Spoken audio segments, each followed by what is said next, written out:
Sa pagpapatuloy ng ating balitaan, umakyat na sa mahigit 200 ang naiulat na namatay sa pananalasa ng Bagyong Tino sa Visayas at Mindanao.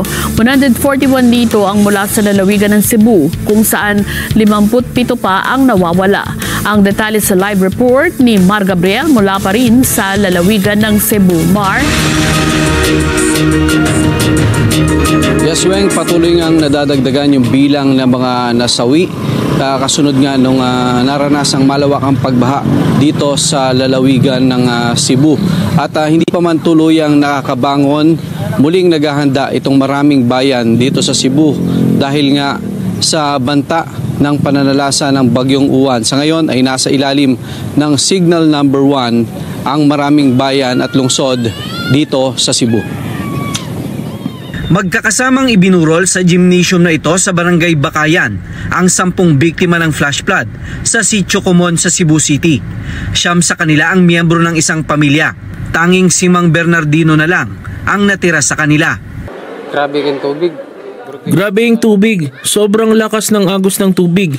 Yan sila, pinagsabihan ko na yan mga yan na mag-evacuate na. 2 beses na akong pabalik-balik. Mag-evacuate na kayo, evacuate na. Kaso wala. Okay lang daw sila eh. Nakampante sila, naligtas sila sa bahay nila. Kasamang namatay ang kanyang asawa, 5 nilang anak na babae, 2 apo at kanyang manugang.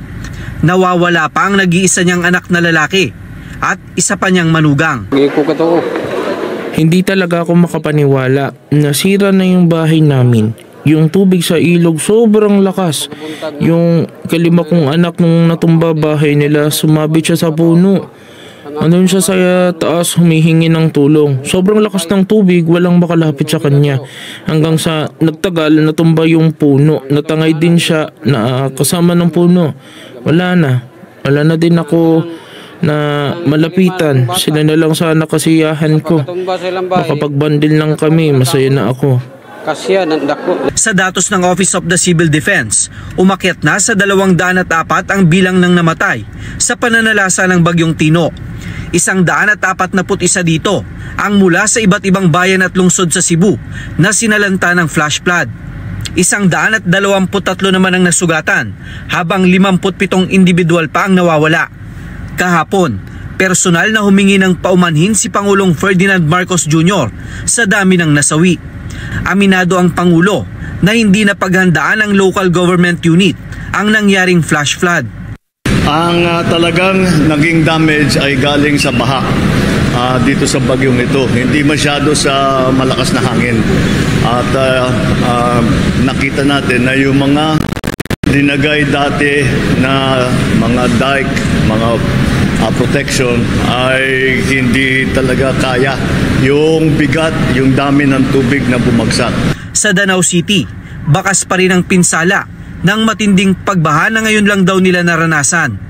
Libo-libong residente ang apektado at nagsisimula palang bumangon mula sa kalamidad. Nawasak din ang ilang flood control project dahil sa malakas na ragasan ng tubig. Weng, nandito tayo sa Barangay Tabuk dito sa Danau City, kung saan nandito sa aking likuran itong Danau Bridge na nawasak dahil doon sa nangyaring flash flood. Kung makikita mo, itong bahaging ito ng tulay, Weng, nawasak to matapos na mabungkal ng malakas na pressure ng tubig yung ilalim na bahagi nito. Kaya sa ngayon, hindi pinadadaanan sa lahat ng uri ng sasakyan itong tulay na ito dito sa Danau. Dito sa ilalim nitong tulay, Weng, kapansin-pansin na nasira yung bahagi rin ng flood control dito, no? Yan, yung dike na yan, kung makikita mo, walang bakal.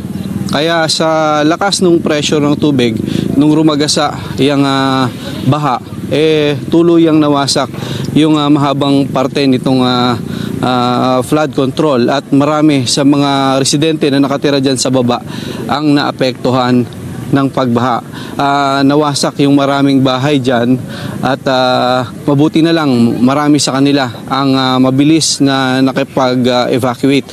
Weng, ang kapansin-pansin dito, sa tabi ng tulay na ito at nawasak na flood control project ang tanggapan nitong DPWH Cebu na yung kanilang 5th District Engineering Office. So sa ngayon, sarado yung tanggapan na yan ng DPWH dahil binaha din yan dito nga sa nangyaring biglaang buhos ng malaking volume ng tubig. So sa ngayon, nananatiling sarado sa trapiko itong bahagi na ito ng tulay at hindi pinadadaanan ng anumang uri ng sasakyan hanggat hindi pa na-check kung maaari pa itong padaanan o ligtas pa ito sa lahat ng uri ng sasakyan matapos nga itong pinsalain ng nangyaring flash flood. Weng, yan muna ang latest mula dito sa Danao. Mar? Balik muna sa inyo. Oo, Mar, curious lang ako, no? Yan bang flood control projects na yan at yung tulay na yan, gaano katagal nang nagawa yan? Weng, itong flood control na ito mukhang hindi naman bago, no?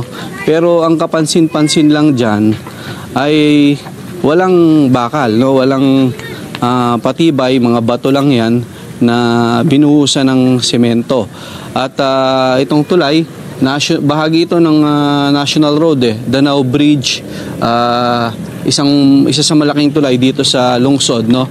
At mukha namang hindi rin bago ang sinasabi ng mga residente. Ito ay ilang ulit na ring na-repair. So hindi natin alam kung kailan yung latest na repair na isinagawa rito. Pero sasailalim ngayon ito sa pagsusuri ng mga engineers ng DPWH para masuri kung ito ba ay maaari pang daanan ng mga sasakyan o sasailalim muli sa mga gagawing pagpapatibay. Weng. Mar, saan nanggaling ang tubig baha? Kasi ang isa sa pinag-uusapan lalo na sa social media at sinisisi yung quarrying at yung development ng isang high-end residential area dyan sa lugar, ano? So merong mga nagpakita sa social media na yung trace ng volume ng tubig na bumaba ay galing dun sa mga lugar na yon kung saan nakalbo na yung kabundukan. Weng, iba-iba yung pinanggalingan ng tubig. Dito sa bahaging ito ng Danao, ito ay nasa northern part ng Cebu. So galing sa kabundukan, itong volume ng tubig na bumagsak dito sa sentro nitong lungsod. At doon naman sa ibang bayan na pinuntahan natin, gaya doon sa Liloan, galing din doon sa bundok na malapit doon sa kanilang lugar. Yung proyekto naman, yung residential project na sinasabi mo, yan siguro yung nasa Cebu City, no? Base nga sa mga lumalabas na mga larawan at mga video, yan yung sinasabing nakaapekto dun sa mga residente sa bahaging yon ng lungsod. Pero yan ay sumasailalim na sa investigasyon ng DENR para matukoy nga kung yan ba talaga yung pinagmulan ng volume o kung bakit tumaas yung volume na rumagasado sa mga kabahayan dyan sa lungsod ng Cebu at mga kalapit na bayan. Mar, pero yung Talisay, di ba, ay medyo malapit siya sa coastal area. So, yung bahaba na dumaan din o na naranasan sa Talisay, ano yun, dulot ba ng storm surge o dahil din dun sa epekto na din nung mga pagbaha na nanggaling sa kabundukan? Well, Weng, base doon sa napansin ko, no, galing talaga yung volume ng tubig sa bahagi ng kabundukan, no. Ang sinasabi nga ng mga residente, hindi naman daw ganung kalakas yung hangin, yung buhos ng ulan.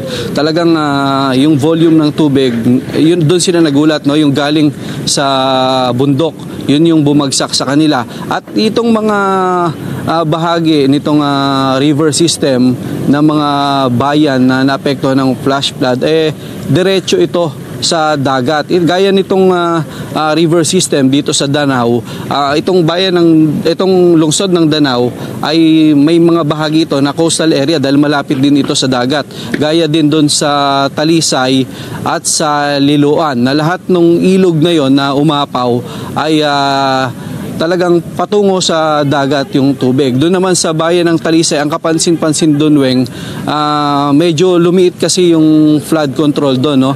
Maliit yung capacity na kayang i-hold nung proyekto doon, kaya talagang umapaw yon sa mga kabahayan. Kung mapapansin mo, yung original na lapad nung ilog doon, dapat kapantay nung magkabilang dulo ng tulay. Pero tila nagkaroon lang ng kanal sa gitna. Kaya yung mga bahay na bahagi pa rin ng ilog o nasa easement nung proyekto na yon ay inabot nung malaking volume ng tubig. Hindi kakayanin. So, dito na lang sa bagyo na nagbabanta, yung Uwan, nakataas ng storm signal number 1 dyan sa Cebu. Kumusta naman ang panahon dyan, Mar? Nararamdaman na ba yung pag-ulan na dala nitong Uwan? At ano ang reaksyon ng mga kababayan natin na may panibagong bagyong dadaan sa kanila? Well, yung mga kababayan natin, syempre, nagpe-prepare, no? Dahil nga ilang araw pa lang, 4 na araw pa lang matapos yung naranasan nilang trahedya. At ngayon, ipinagutos ng local government unit yung agarang paghahanda, lalo't nasa ilalim na nga ng signal number 1, yung maraming bayan dito. Yung mga residente kasi dito, nung una raw, ay ang sinasabi nga nila, hindi sila naniniwala na mangyayari yung sinapit nila doon sa nangyaring flash flood na yun, dahil first time nila yan naranasan. Pero dahil naranasan na nga nila yan, sigurado maraming residente rito ang natuto ng leksyon doon sa nagdaang trahedya. At yan yung titiyakin ngayon ng mga local government unit na mailikas lahat ng residente, lalo yung mga nakatira sa danger zone. Yung lagay naman ng panahon, Weng, kanina bahagyang umaambon pero humihinto, pero ramdam na rito yung malakas na ihip na hangin na epekto nga nitong papalapit na bagyong Uwan. Weng. Okay, maraming salamat, Mar, at mag-ingat kayo dyan sa bahagi ng Cebu.